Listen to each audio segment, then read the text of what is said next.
Well, I wanted to bring you to one of the places where I experienced extreme failure and then also ultimately triumph. These are the doors. Like, I used to run track, and something happened with my grades, and they told me, like, hey, you can't run on the track team. And I was just totally, absolutely devastated, because the track team had played such a vital role in me kind of trying to figure out what my purpose is and trying to, find myself. Have a day where they're like, oh no, you can't do this anymore. I was totally broken. And I came out of those doors right there.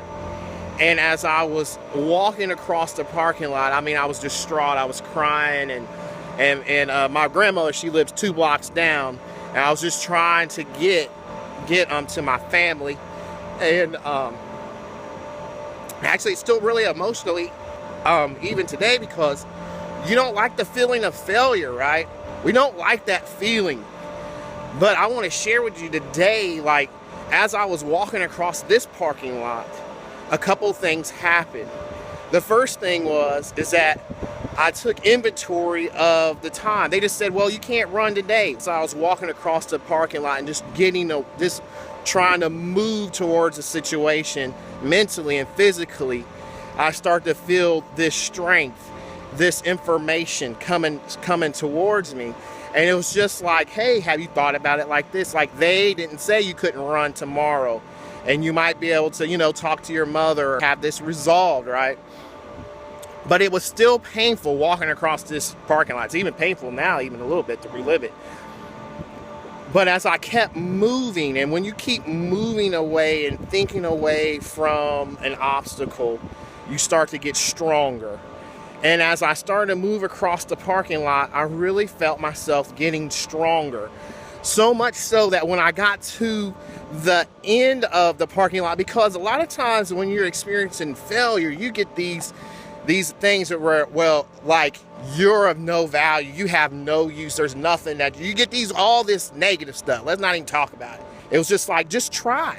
And it's like, yes, you can. It's like the things that are inside you, regardless of what you're going through right now, you can make them happen for you. By the time I got to the end of the parking lot, I was still crying, but I was like, I had more information. The reason why I say I was a success also coming through those doors, a year later, in the process of this quest of finding what my purpose is, I found video production.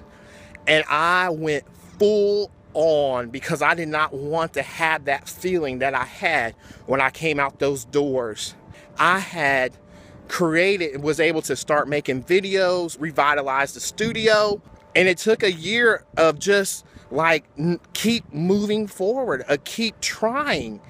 And it's like, if I would have stopped and just cried and given up, I wouldn't be here today.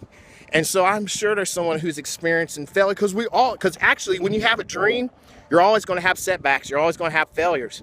That's part of it. So what do we do with it? Keep asking the questions.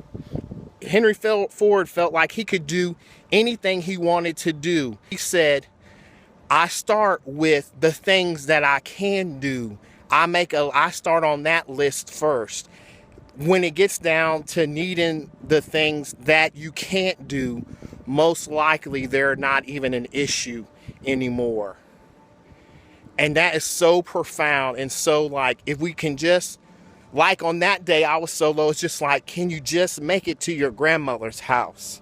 Quincy, just go to your grandmother's house. And that's what I did. And then I was given the next step, because you'll hear me talking about the law of attraction. It really works with what is your next step. And so these are just things I just want you to kind of think about. Think about how you got through some of your past failures. Look at some of those takeaways and try to apply them to your life, to your current situation today.